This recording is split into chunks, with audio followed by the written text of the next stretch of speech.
Hello, YMYW family. Marcus from Queens, New York City. Is this our buddy Marcus? It's been a while. Totally different Marcus. Different Marcus. Oh, well, welcome to the family, Marcus. Long-time listener, first-time emailer. Oh, I should have just continued to read. First, I'll up the show. I listen to it daily. Driving my Mini Cooper. What the hell is up with these? And it's a Countryman. I mean, we have Mini Cooper crazed fans, Al. You know, for people that have Mini Coopers, they seem to love them. I'm telling you, I've never driven one nor ridden in one, so I can't really address that. I didn't know that. You know, we have a Mini Cooper following. Yeah, we used to own a Mini Cooper. It was not a Countryman, but it was a Mini, and they are so expensive to get repaired, which is why we got rid of it. I have heard that, and they don't really have, as for a small car, they don't really have good gas mileage either. No, it's true. Oh, God. Guess what? You want us to critique the critique the poor Mini Cooper Countryman? I don't know. Love the Mini Coopers. Keep them coming. I just told you everything I know about Mini Coopers, so that's as much as I got. Married couple, 27, 28.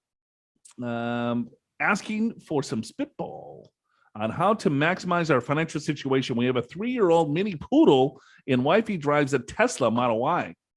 I just got her a YMYW. I just got her on the YMYW podcast, and she loves it, killing it. Way to go, Big Al. And Mr. Joe. Here's our situation. All right, let's go. Marcus, what do we got going on today? Okay, W-2 income, $300,000, evenly split. I have a 1099 job that brings in about $60,000. Currently, we are both maxing out our 403B contributions planned to the max. We both don't have the you-know-what. And I always felt like it would be too much of a hassle given the fact that we needed to do the backdoor traditional to Roth. After listening to your podcast, now I feel like such an idiot for never opening up a Roth IRA and doing the yearly backdoor. Got to do the yearly backdoor, Big Al. If you qualify, yes. And, you know, you're in your 20s. It's not too late. We own our home in NYC with about $800,000 in equity and $400,000 mortgage, 3.65% fixed, 25 years, no other debt. We plan to live here for the next 5 to 10 years. After all, mortgage, cars, living expenses, we all are saving on an average of $10K and are basically funding it into our Vanguard brokerage account. Current brokerage account is $300,000. Okay, 403B has around $100,000 together. The 403B plan doesn't have great options. The 403B plans that they have do not have great options. So ours are in a simple tax deferred 2060. So that's a target date fund. Target date fund. Thanks, Andy. We plan on continuing to max our 403B and beginning to realize account will have some serious taxes upon withdrawals, RMD age. He's worried about RMD age. In his 20s. Yeah. Well, you got to think ahead. Yeah, he's a planner. Because, you know, by age 75, they're going to be high. For my 1099 job, I've been contributing to the SEP IRA to around 25% of my net. Wife would like to retire at around age 45. Oh, wifey's a little fire girl. We expect our yearly expenses at retirement to be about $150,000 to $200,000. Both jobs will have a pension that will likely add at least $40,000 to fixed income at retirement each. I plan to work on 255 and hopefully retire on the sunny island of Maui. Wow, you were just there. I was just there. I was on the sunny island of Maui. I understand we are in a very privileged situation and would like to take the most of our finances. If there anything we are missing, and do you have friendly conversations on what else we should be doing? Thank you guys for amazing podcasts and Andy's random comments. It's hilarious. I have learned so much and will continue to listen for as long as you guys are hosting. Thanks again. With love from NYC. Aw. Wow, that's just very sweet. Just made my heart go pitter pat. Thanks, Marcus. Where do we start here? Well, so he's got $300,000 of W-2 income. So they're making $360,000 a year. They're maxing out the 403B plans, right? They got $100,000 in 403B plans together. $300,000 in the brokerage account. So they got 400,000 all day. Does that make sense? That makes sense. Yep. Okay. And then there's 27, 28, and she wants to retire at 44, and he's going to retire at 55. Yep. So he's got about 30 years, and she's got around Got about 20 20-ish, something like that. Okay.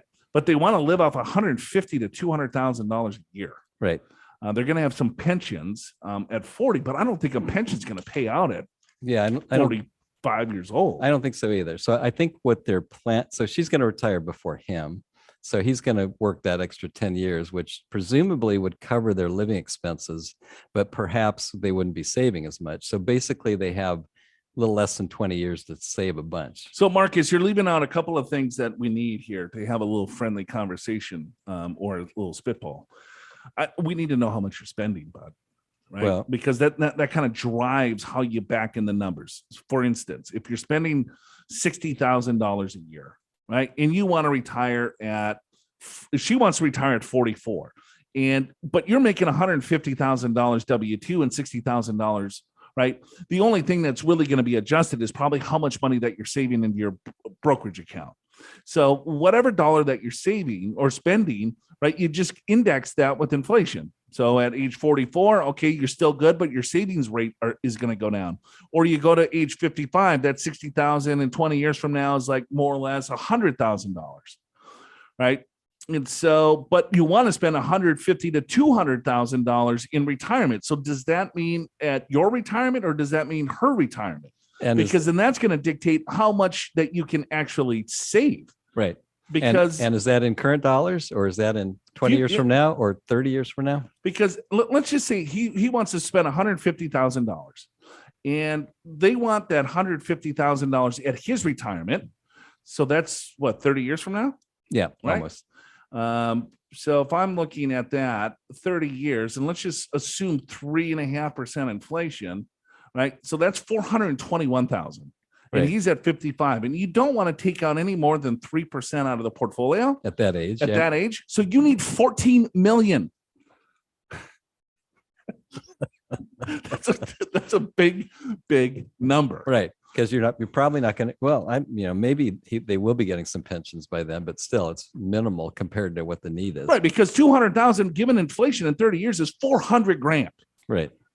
Yeah. Right. And you take 3%, you divide that into $400,000. It's a huge number. Now that's if this is in current day dollars. If it's in future dollars, then it's not quite as bad. So if you want $150,000 in future dollars, right? So now you need $5 million. You already have $400,000 saved, right? And then you got 30 years. And let's say you get 7% on your money and you save $50,000 a year, right? Now that's $8 million. Yeah. So, I mean, you could run the numbers any way that you want. You're very fortunate because you have huge resources in regards to how much money that they make. Right. So if they're spending, saving $200,000 a year, so right? I'd say 120. Yeah, 150. It's a good number. All right. So they're saving $150 a year. They already have $400,000 saved. Let's say you got 20 years for wifey to retire. So that's $8 million. Yeah. In 20 years, you take 3% of that.